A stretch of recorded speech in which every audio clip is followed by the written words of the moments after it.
Mais je crois aux deux. C'est-à-dire que là, on voit bien que, en règle générale, dans la société, quand il y a des idées nouvelles qui apparaissent, c'est souvent par les citoyens. C'est souvent eux qui innovent, que ce soit des entrepreneurs ou que ce soit des mouvements sociaux. Sur la question, par exemple, des droits civiques aux États-Unis, c'est venu des citoyens, c'est pas venu des élus.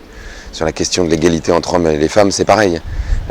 Sur la question de l'agriculture, par exemple, quand on voit Bill Mollison et David Holmgren qui inventent la permaculture, c'est pareil, c'est une innovation formidable. Ensuite, on a besoin que ces innovations pionnières, elles s'institutionnalisent. C'est une théorie du changement qui s'appelle la théorie du U.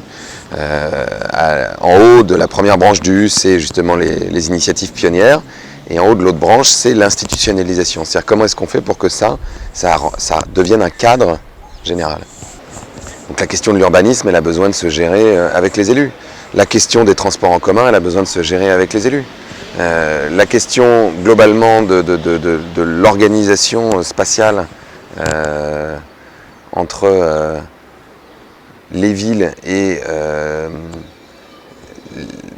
les commerces, les endroits de culture, ça aussi, ça a besoin de se gérer. Quand on voit dans les villes moyennes comme ça que les centres-villes sont en train d'être désertifiés parce que les petits commerces ferment et qu'en fait c'est des grandes zones commerciales qui sont construites autour, qui sont faites pour la voiture, donc où les gens vont en voiture sur leur parking, ça marche pas. Je veux dire, ça marche pas pour le type de transition dont on a besoin, où il faudrait diminuer drastiquement le nombre de voitures, chercher à avoir une mobilité ou avec des transports collectifs ou avec une mobilité douce, chercher à avoir un maximum d'entreprises locales et indépendantes sur le territoire parce que c'est ça qui crée le plus de richesses et qui les partage de la façon la plus équitable. On a une multitude d'études qui le montrent, notamment aux États-Unis.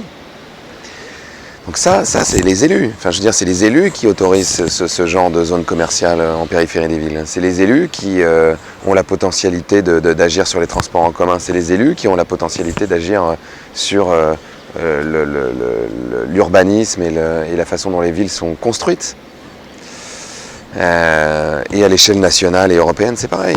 Là, quand on a filmé, par exemple, quand on a filmé San Francisco dans Demain, sur la question de la ville zéro déchet, San Francisco, ils ont à la fois eu une politique d'incitation, c'est-à-dire que plus vous recyclez, moins c'est cher, à la fois une politique de répression, c'est-à-dire que si vous ne recyclez pas, vous pouvez avoir une amende, et puis une politique pour faciliter la vie des gens, c'est-à-dire que les 3 poubelles, elles sont absolument partout, poubelle verte pour le compost, poubelle bleue pour le recyclage, poubelle noire pour le tout venant. Il y en a jusque dans les toilettes des stations-service, des bars, dans la rue, sur les marchés. Donc, tous les habitants de San Francisco ne sont pas devenus écolos du jour au lendemain. C'est la règle commune qui a permis à tout le monde d'y aller. Et même quand on n'est pas écolo, si recycler ça coûte moins cher, on le fait. Et ça, c'est du pouvoir des élus.